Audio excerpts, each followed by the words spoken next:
Before we dive into today's episode, we have some exciting news to share. Our spring cohort of the Next Economy MBA begins on March 28th, 2023, and we want you to join us. We designed the Next Economy MBA for entrepreneurs and change makers who are helping to create a world that works for all life.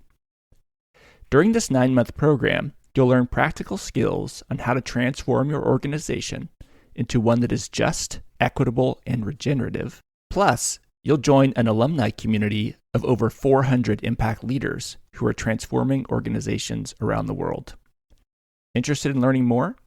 Visit lifteconomy.com/MBA to view our course curriculum and sign up for a free intro session with our facilitators. Thanks for listening, and now on to the show.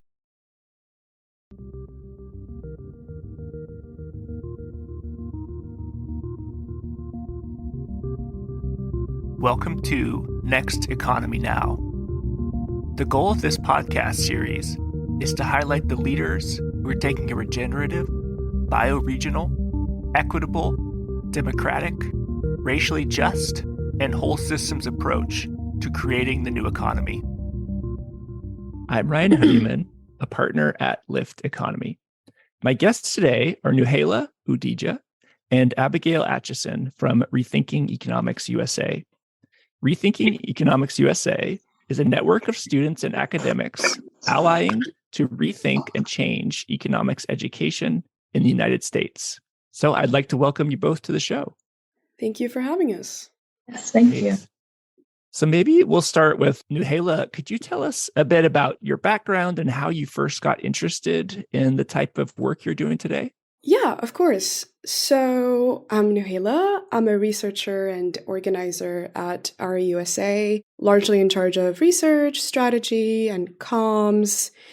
And my intro to this movement and this field generally comes from a firsthand experience of frustration, disillusionment, and disappointment truly with economics. In undergraduate, I went into economics wanting to understand one of the most fundamental dimensions of human life, namely the material dimension, and how it operates with other dimensions like the social, the political, the environmental. And what I was met with were abstract models and theories based on largely unrealistic assumptions and based almost entirely on the thought of white Western men from the 19th and 20th century. So I really felt like there was something fundamentally wrong with economics. And it was very helpful for me to take classes in other social sciences like history, political science, and sociology, where there's much more critical thinking, much more nuancing, interdisciplinarity, etc. So my dissatisfaction and frustration was just bottled up, really, until I came across Rethinking Economics and was like, phew, thank God I'm not crazy. And that's pretty much how I started with this. The mission of Rethinking Economics really resonated with me. And so I joined the movement, started with a local group at my university, started a chapter, and then later on got to work for the organization. So that's pretty much it. Excellent. And Abigail, what about you? What's your story and how you first got interested in this type of work? Yeah, I came at it from a course of study in history. I studied history in undergrad, and taking history courses where we were talking about the history of colonialism and different economic systems, whether that be in ancient times or in different places in recent history. That really piqued my interest in the field of economics. But it wasn't until I took a course cross-listed between history and economics when I kind of got to see a lot more clearly how narrow a lot of economics courses are, which was quite striking to me because as I was in undergrad and kind of becoming more politically aware, I was increasingly seeing just how much weight and authority was given to economic experts in realms of policy making, in fiscal and monetary policy making. And so it was kind of through that learning which I was really invigorated by and excited by and learned a ton. But through that avenue is where I got interested in this work. As Nouhaila said, she and I formed a local group at our school, and then from there started working for the organization, which is where we are now. That's great. Nouhaila, would you describe what is rethinking economics, and maybe just describe I believe it's originally UK. Is it a UK chapter originally or formed in the United Kingdom? Yeah, exactly. But it is now very much an international network and movement that's made up of students, academics, scholars, and even professionals who are looking to reform the discipline of economics for it to be more diverse, more democratic, more critical, and more real-world focused, with the ultimate goal, really, of bringing about an economic system which, instead of prioritizing profits, prioritize the well-being of people on the planet. And you're right that the movement and organization started in the UK following the 2008 crisis. It started with a group of students who were really frustrated, just like I am, that their econ curriculum hadn't changed a bit, even after what was then the most devastating global crisis. Their econ classes still taught them the same things about financial markets, about market actors, their incentives. So that was the birth of Rethinking Economics. But it was also inspired by and built on earlier and concomitant initiatives like post-crash economics, ISIPA, or the International Student Initiative for Pluralism in Economics, and even an event that occurred in the United States, actually, which had large reverberations for the movement. And that's I don't know if you've heard about this, it was the Mankiw walkout that happened it happened in Harvard in, I believe it was 2011. And it was a group of students that walked out of Professor Gregory Mankiw's lecture. Greg Mankiw is like, basically every econ student reads the Mankiw textbook as an intro to economics. It's pretty much the most widely used econ textbook internationally, actually. So these students walked out of his lecture in solidarity with the Occupy movement and in protest of rising tuition costs at public universities. We can say that there's a significant history to our movement, and hopefully our USA, we hope to spread the word and regain some momentum here in the US around this really, really fundamental issue. That's awesome. Nouhaila, how big is the US chapter so far? Is it still in the early stages or? Yeah. So back in 2012, 2013, there actually existed 2 chapters of RE, one in New York and one in DC. There was a lot of momentum, a lot of membership in those 2 chapters, but they later on, that's one of the challenges of student organizing, is that people graduate, and if there's not infrastructure to retain the momentum and to retain the knowledge and the campaigning efforts and such, efforts just end up fizzling out. But now, since last January, RE International has put a lot of effort into restarting the national network in the US. And so far, we have 5 established chapters, one in the Bay Area, actually, one in Stanford University. We have 3 or 4 coming on the way.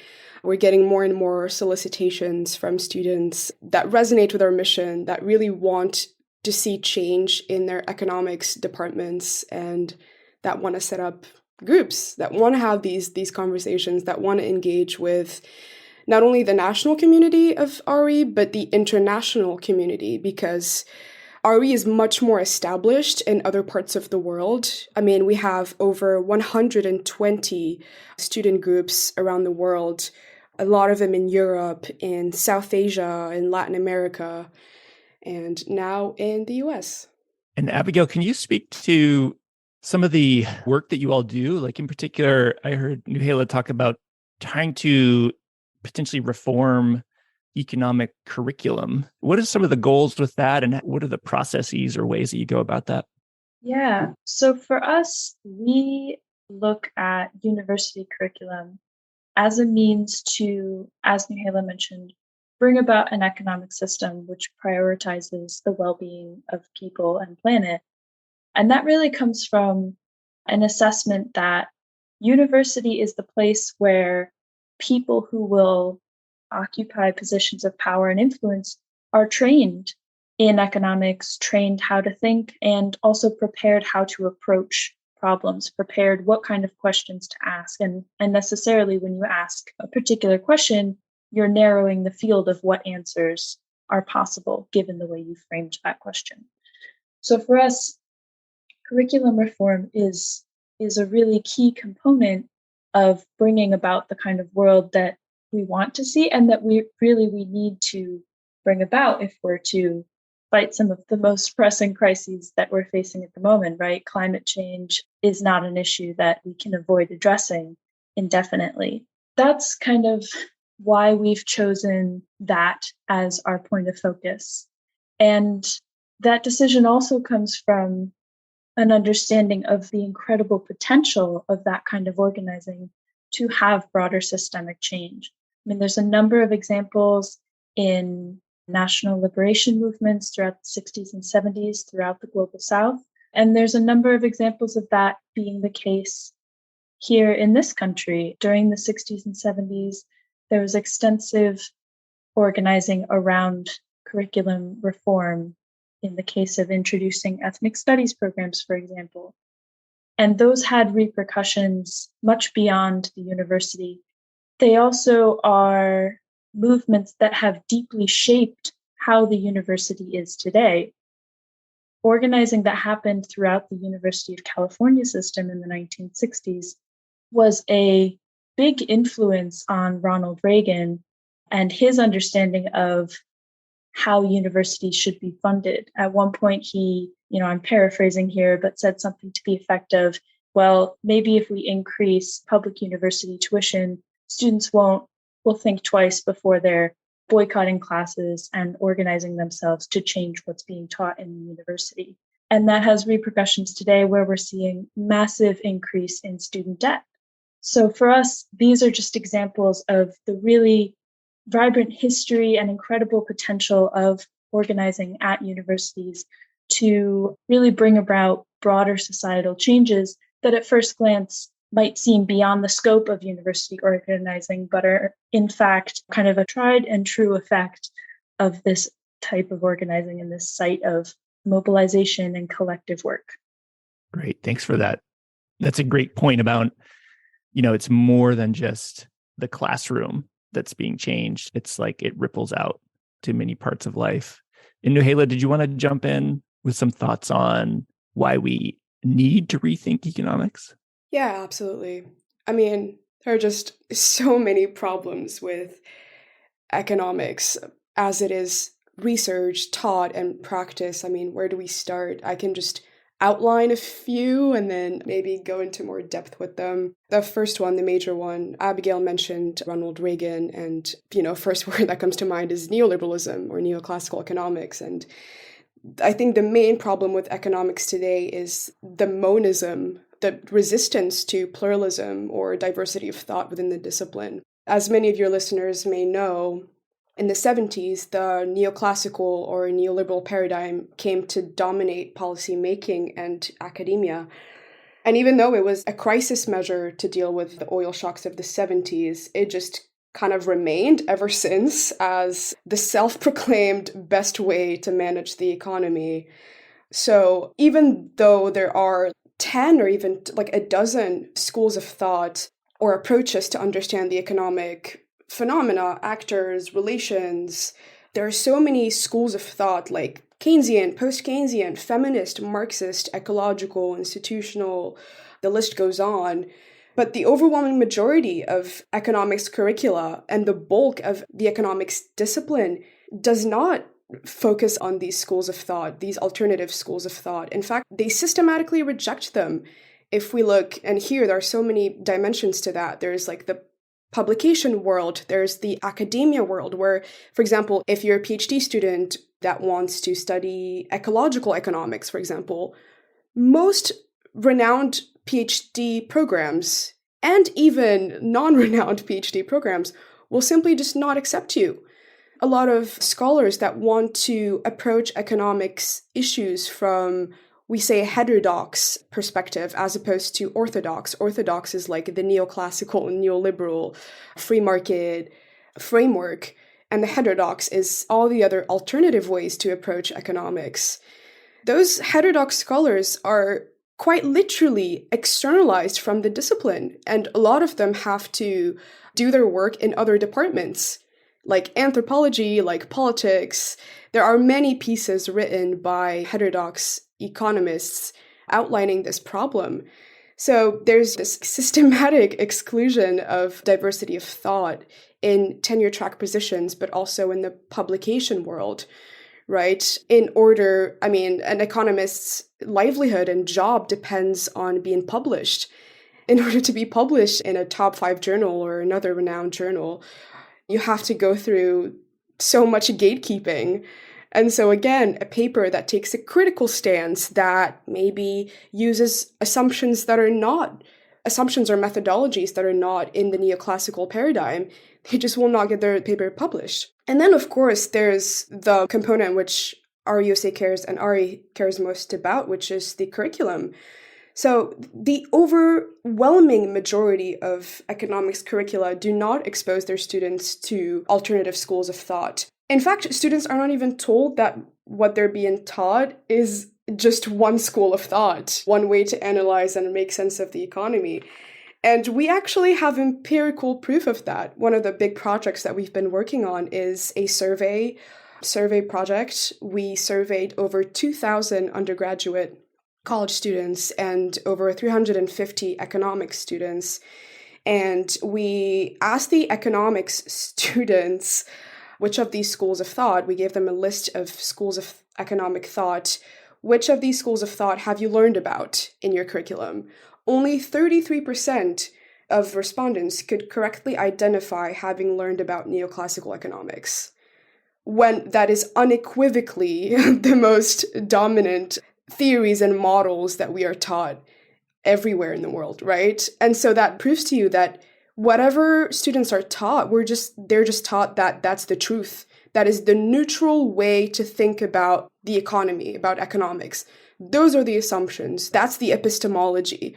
When it is not the case, what we're being taught is just one way to make sense of the economy, which is the neoclassical way. It has its own sets of assumptions about, the famous one is like rationality, Homo economicus.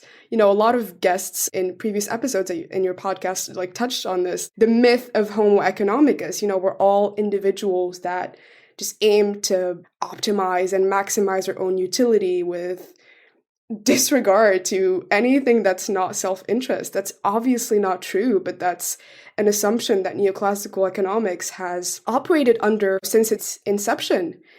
And if it wasn't for the overwhelming amount of scientific evidence that came from psychology and from behavioral economics, that assumption would have never changed. It was literally called the behavioral revolution, where economists were forced to let go, to their utter sadness, probably let go of that frankly stupid and absurd assumption. And so there's many more of these models, these assumptions that are deeply rooted in neoclassical economics and that should definitely be challenged. And I can smoothly transition to another problem with economics, which is its de-emphasis, if not complete disregard of some of the most important issues of our time, namely climate change, inequality. Because those issues, for example, let's take climate change, that issue is literally externalized from neoclassical economics. We think about pollution as an externality when it is literally an outcome of production and of market activity. So yeah, again, the climate change example is a really good example because there's this survey that just came out recently.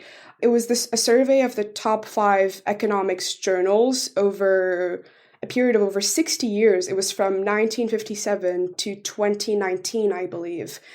And it was found that under 2% of articles published in the top 5 economics journals, under 2% had the words climate change or global warming as a topic. That is absolutely insane. That kind of speaks volumes to the discipline's disconnect from real world issues.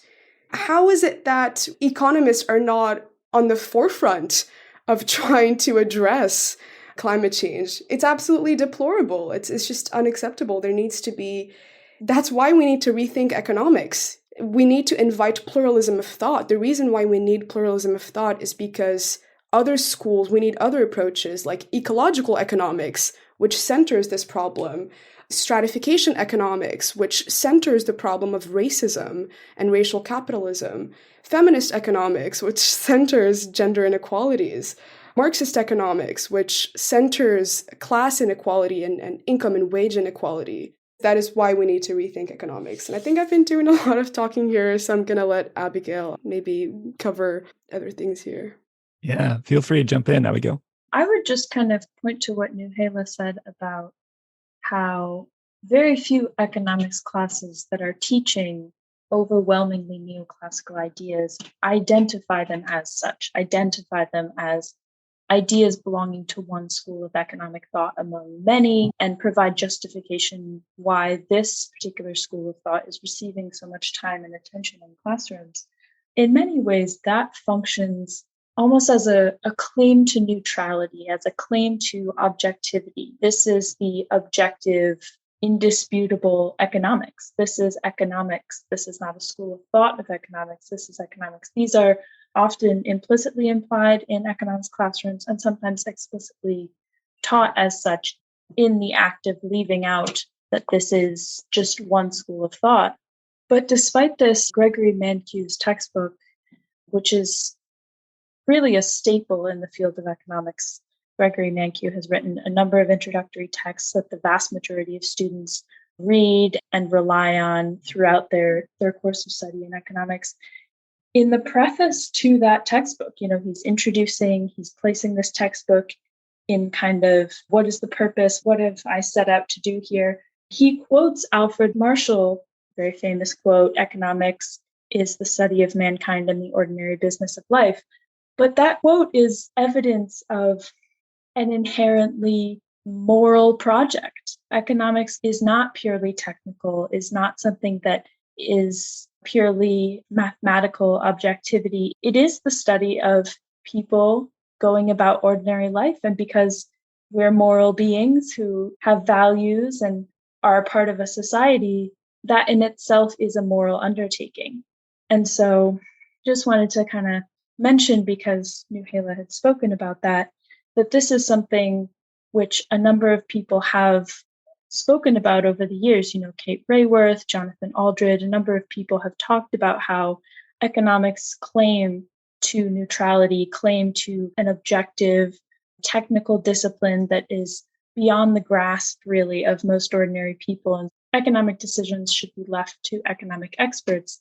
It's these kind of claims that actually dispossess many people of access to participation in really foundational economic decisions in their realm, in municipal politics, in federal politics, in just kind of day-to-day life, which is something that Center for Economic Democracy and Center for Popular Economics, a number of other organizations, talk about extensively. And for anyone who hasn't heard the wonderful interview with Amrita Wasan that was on this podcast earlier, I'd highly recommend that you check that out. But that's really another part of what we're trying to do when we say we want to democratize economics. We want to make economics something that is available to the vast majority of people.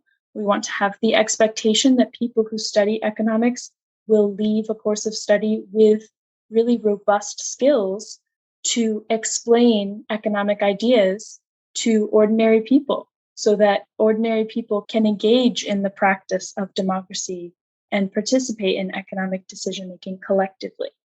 There was actually an employers report that was conducted a few years ago by Rethinking Economics, which interviewed a number of the top employers of economics graduates.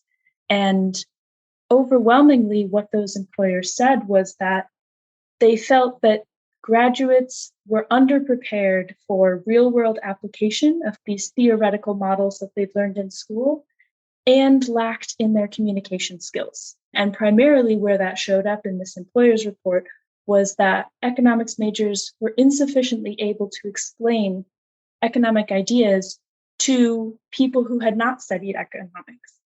And if we're viewing economics as a technical thing that isn't necessary for the vast majority of people to understand, that would make sense. But in fact, we need people to have an understanding of economic ideas. Ha-Joon Chang has a very famous quote, something to the effect of 95% of economics is common sense and the other 5% is a little bit of math.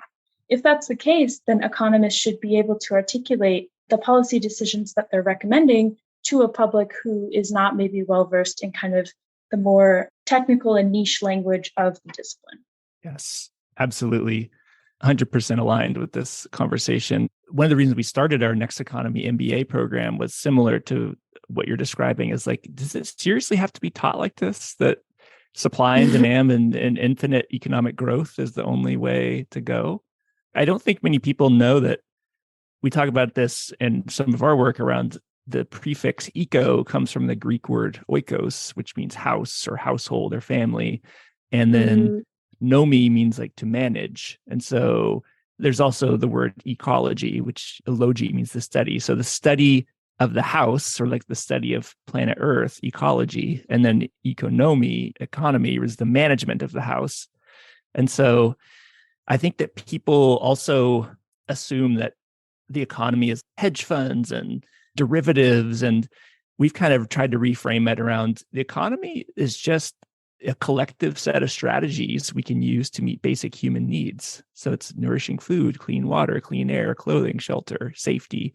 And so focusing on meeting basic human needs can release a tremendous amount of creativity because it helps clarify the strategies that are available. And things like informal economy, things like growing food in your backyard, trading childcare, repairing your own clothes, like that's not captured in a traditional economic model. So I just riffing a little bit on the two of you, what you brought up, because I think it's really on point. Maybe like one follow-up is, what has been the success? Like the two of you said you started this in college. I can't remember if it's the same university, but how has it been going with trying to get professors and economics departments to actually make the shift? I don't know, Nouhaila, do you have any sort of thoughts on that? Yeah, sure. I mean, in terms of base building and gathering membership for chapters and for the network in general, I think there's been a lot of success in that because, again, a lot of econ students are just deeply frustrated with what they're learning and what they're not learning. So a lot of econ students and students from other disciplines as well resonate with our mission of just creating a better economy. And the first step to do that, like our point of intervention, is through academia, through the curriculum.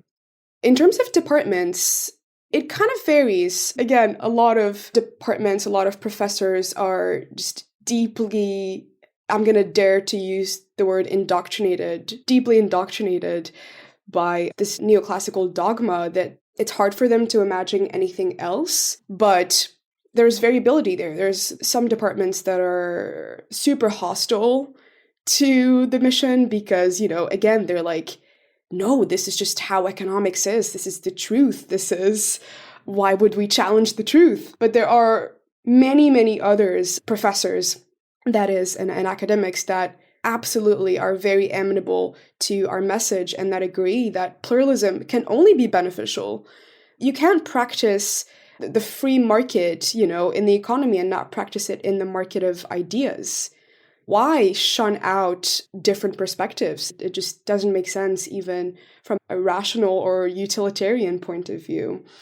So yeah, in terms of onboarding professors and departments, it's always a work in progress, and part of our job is to train students to communicate the problem, to talk to their professors, to talk to their deans and head chairs of departments and such, to explain the problem, to explain students' frustration, to explain that there's always room for improvement in terms of what students are taught and how they're taught what they're taught. So yeah, so far, some of our student groups have focused more on popular education, just peer-to-peer, talking about what they're not taught, having teachings and discussing, for example, the economics of climate change, discussing income inequality, discussing racial capitalism amongst themselves. And other groups are more focused on campaigning. They're already at the point where they're like, that's it, we've had enough. We're going to draft a focused demand and gather our base, build some power, and make that change happen. And you mentioned successes. There have been so many successes. I mean, as I said earlier, the national network in the US has just started pretty much a little less than a year ago. So we have yet to see those successes. They're kind of in the works, but there have been so many successes in chapters around the world in RE UK, RE Denmark, RE Norway, RE India, RE South Africa, where student groups succeeded in. There were so many different wins. Some student groups wanted to hire a Marxist professor. Some student groups wanted an alternative Econ 101 course that would expose them to the diversity of thought, to critical issues and such. There are student groups that wanted a class in ecological economics and got it. So yeah, there have been successes across our network and many to come in the US network, hopefully. Absolutely. What are you kind of looking towards in the future? Like, what is the 5-year, 10-year, maybe 20-year plan for what's like the vision for rethinking economics, and how are you all sort of moving towards that? I would say we are really focused on peer-to-peer learning and curriculum reform at the university. What we've really learned over the past year is that the only way significant changes happen at university is through mass mobilization of students. And the most recent example of this was at the University of Barcelona, where a number of students, many of whom were part of the organization End Fossil, collectively worked together to get a commitment from the university to begin offering a mandatory course on climate change and about the climate crisis starting in fall of 2024. That is a pretty reasonable demand. We are at a point in the climate crisis where many UN officials have warned that we only have a year or two to curb kind of the worst effects of climate change. So having a course in which all students at the university should at least be talking about and thinking about this climate crisis seems fairly basic. But that wasn't something that the university was willing to implement on its own. It took many weeks of student organizing to essentially force the university's hand. But now they're at the leading edge of education in many ways, because that is such a pressing issue that so many students are interested in. I mean, the survey we conducted last year demonstrated that students really choose to study their course of study the majority of the time in order to better understand the world.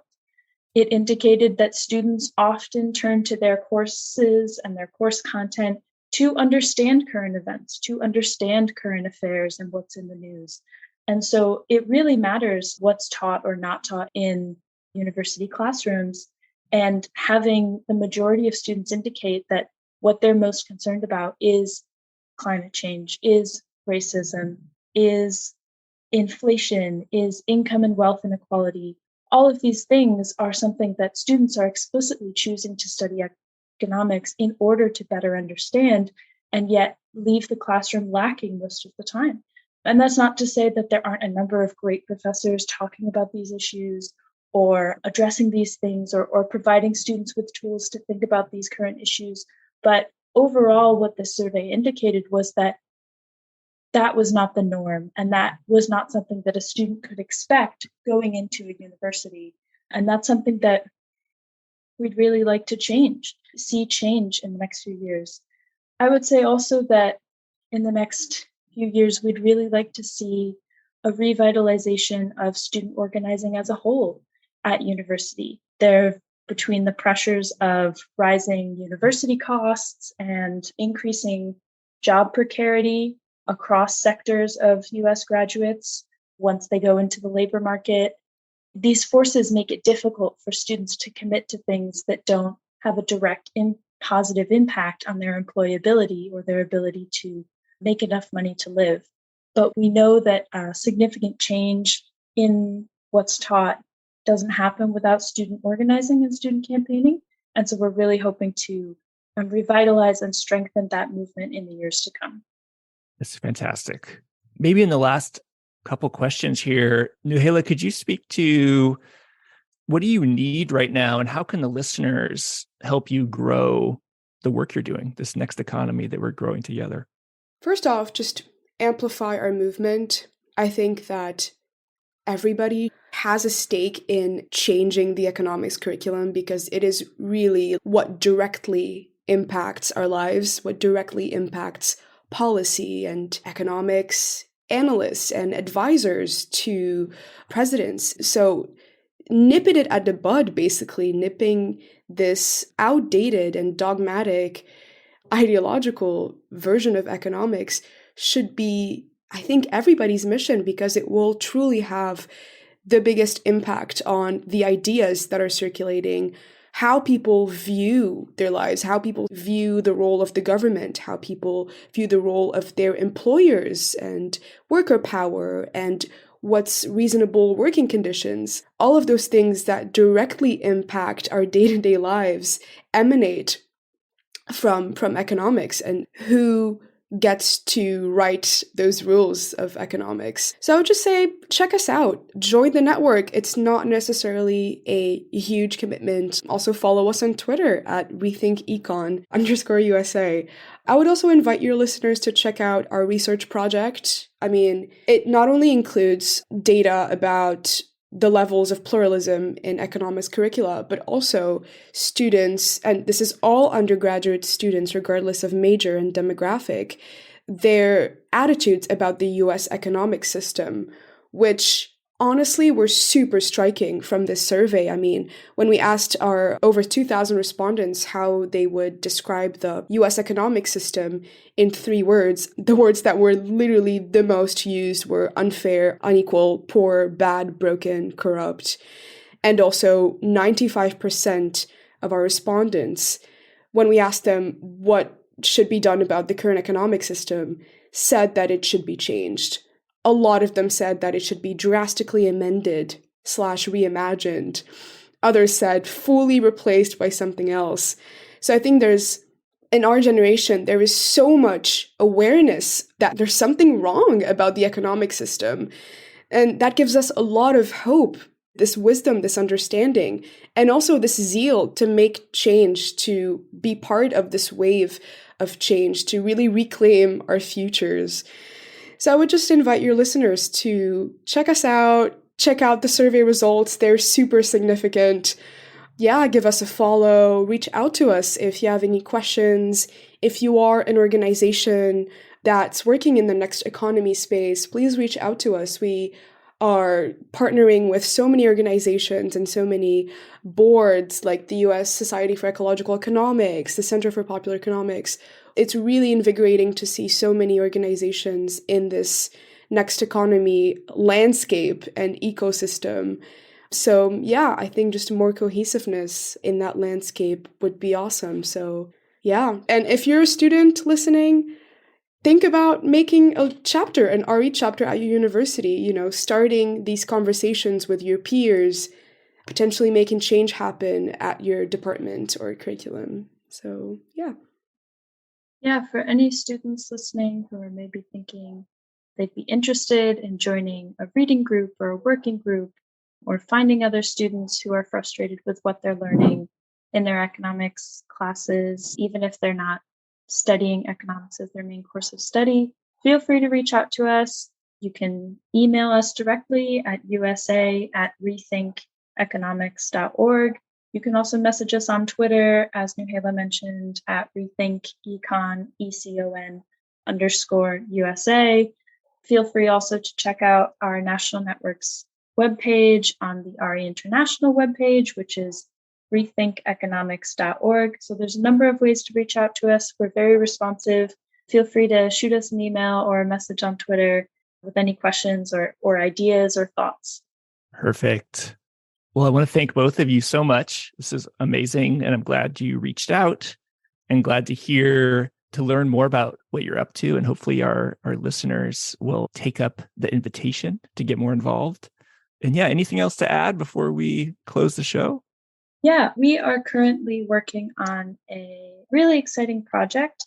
We are working with a number of partners to compile curriculum on all of these things which we've been talking about. So we're really working on building an alternative Economics 101 course that provides students with kind of this holistic, pluralist, critical, real-world introduction to the discipline that we've been talking about throughout this talk here. So for anyone interested in learning more about that course, feel free to reach out to us, but definitely keep an eye on our Twitter, and you can also join our newsletter to learn more about that really exciting project, which we're hoping to launch by the end of the year.